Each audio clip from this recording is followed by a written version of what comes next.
Hi everyone.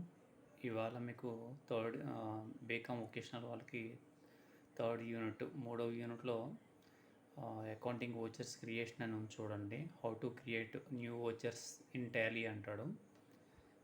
టాలీలో accounting వోచర్స్ని ఏ విధంగా తయారు చేస్తారు, సృష్టిస్తారు అని అడుగుతారు. ఆ క్వశ్చన్కి మనకు దాన్ని ఎలా చేయాలి ఏంటనేది మీకు టాలీలో చూపిస్తాను చూడండి. టాలీ స్క్రీన్ మనకు ఆల్రెడీ ఇక్కడ ఆన్ అయి ఉంది.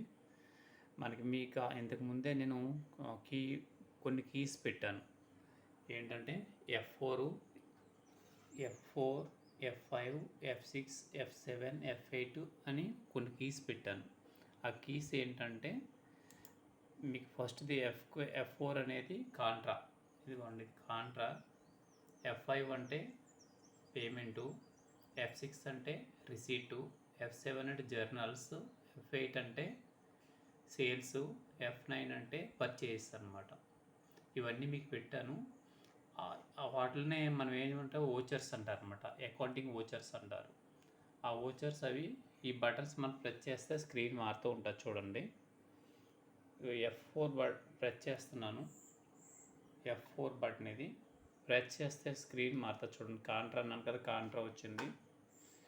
అలాగే F5 ప్రెస్ చేస్తాను. ఇది F5 ఇది. F5 బటన్ ప్రెస్ చేస్తే పేమెంట్ అన్నాను కాబట్టి పేమెంట్ వస్తుంది. ఇది పేమెంట్ ఇది. లేకపోతే ఎక్కడైనా ప్రెస్ చేసుకోవచ్చు మౌస్ ద్వారా. F6 ఇదిగోండి రిసీట్ వచ్చింది.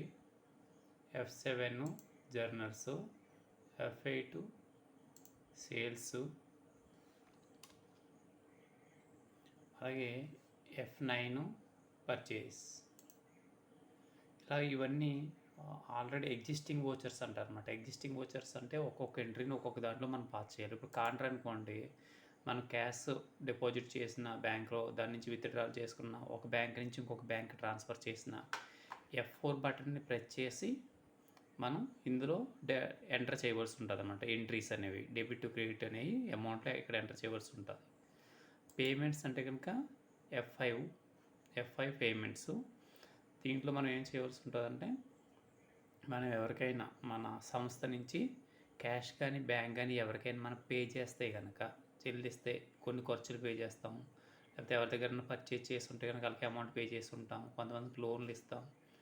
ఇలాంటి క్యాష్ ద్వారా కానీ బ్యాంక్ ద్వారా కానీ పేమెంట్లు చేసి ఉంటే దీంట్లో F5 బటన్ ప్రెస్ చేసి ఆ ఎంట్రీ ఇక్కడ పాస్ చేయవలసి ఉంటుంది. నెక్స్ట్ వన్ F6లో అయితే రిసీట్లు.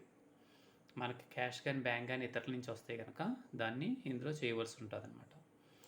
F7 అంటే journals, other than cash and bank అనమాట. అంటే మనం ఒక చిట్టా పొద్దు అంటే ఒక ఎంట్రీ పాస్ చేసినప్పుడు, చిట్టా పొద్దు రాసినప్పుడు దాంట్లో ఆ చిట్టా పొద్దులో డెబిట్లో కానీ క్రెడిట్లో కానీ క్యాష్ అనేది ఉండకూడదు. క్యాష్ కానీ బ్యాంక్ కానీ ఉన్నప్పుడు దాన్ని జర్నల్స్లో F7లో ప్రెస్ చేసి ఇందులో ఎంట్రీ రాయవలసి ఉంటుంది అనమాట. అంటే other than cash and bank transactions అంటారు. క్యాష్ బ్యాంక్ అనేవి ఉండవు అందులో. ఆ ట్రాన్సాక్షన్స్ని ఇందులో పాస్ చేయవలసి ఉంటుంది అనమాట, ఎంటర్ చేయవలసి ఉంటుంది. డెబిట్లు క్రెడిట్లు కనిపిస్తాయి, దాని ప్రకారం చేయవలసి ఉంటుంది. ఎగ్జాంపుల్ డిప్రిషియేషన్ ఎంట్రీ అని చెప్పాను ఇంతకుముందు. డిప్రిషియేషన్ కట్టామనుకోండి, డిప్రిషియేషన్ కడితే depreciation account to asset account. అంటే డిప్రిషియేషన్ డెబిట్ అయింది, అసెట్ క్రెడిట్ అయింది. అంటే అందులో డెబిట్లో కానీ క్రెడిట్లో కానీ క్యాష్ కానీ బ్యాంక్ కానీ లేదు కాబట్టి అందులో అలాంటి ఎంట్రీని F7లో రాయాలన్నమాట. అలాగే F8 అంటే సేల్స్ అంటే మనం సరుకు కొన్నప్పుడు అండి. సేల్స్ అంటే ఓన్లీ స్టాక్ అంటే ఏంటి, we are purchase some goods for resale purpose. మళ్ళీ తిరిగి అమ్మడానికి ఏ అయితే మనం కొంటున్నామో దాన్ని స్టాక్ అంటాం, సరుకు. ఓకే. అంటే వ్యాపార సంస్థలు ఏం చేస్తాయి, సరుకును కొనుక్కొని ఆ సరుకుని మళ్ళీ తిరిగి అమ్మేస్తాయి. మనం ఇంట్లోకి వాడుకుంటున్నాం అనుకోండి, దాన్ని కన్జ్యూమబుల్ గూడ్స్ కానీ లేకపోతే అసెట్ కానీ ఆస్తులు కానీ అంటాం. అలా కాకుండా తిరిగి అమ్మేయడానికి కొన్న వాటిని ఏమంటామంటే గూడ్స్ అంటాం. ఓకే. అలాంటి వీటిని మాత్రమే కొనుగోలు చేసినప్పుడు వ్యాపార సంస్థలు ఇందులో ఎంటర్ చేయాలన్నమాట. సేల్స్ అనే దాంట్లో F8 ప్రెస్ చేసి అందులో ఎంటర్ చేయవలసి ఉంటుంది.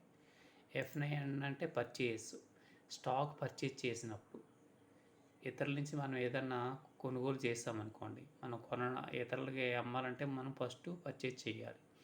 ఆ పర్చేజ్ చేసినప్పుడు అది కూడా ఏంటి, ఇతరుల నుంచి మనం ఏదైతే తిరిగి అమ్మడానికి కొంటున్నామో వాటిని ఇందులో స్టాక్ అంటాం. ఆ స్టాక్ని కొన్నప్పుడు ఇందులో పర్చేస్లో ఎంటర్ చేయవలసి ఉంటుంది. సేల్స్ అంటే ఏంటి, స్టాక్ని మనం అమ్మినప్పుడు అంటే కొన్ని వస్తువులు మనం కొంటాము, ఆ వస్తువుల్ని తిరిగి అమ్మేస్తాం కదా, అమ్మినప్పుడు సేల్స్లో ఎంటర్ చేయవలసి ఉంటుందండి.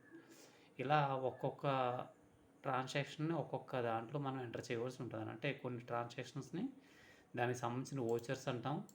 ఈ ఓచర్స్ని అనుకూలంగా తీసుకుని దానికి ఏదైతే అనుకూలంగా ఉందో దాంట్లో ఎంటర్ చేయవలసి ఉంటుంది అన్నమాట. ఓకే అండి, ఇవి అకౌంటింగ్ ఓచర్స్ అంటారు. ఇవి ఏ విధంగా క్రియేట్ చేయాలి ఏంటనేది మీకు అందులో ఉంది, మనకి 3rd యూనిట్లో ఉంది. ఆ 3 యూనిట్లో ఉన్న దాని ప్రకారం మీకు నెక్స్ట్ క్లాస్లో మీకు ఎలా క్రియేట్ చేయాలో చెప్తాను. Thank you everyone.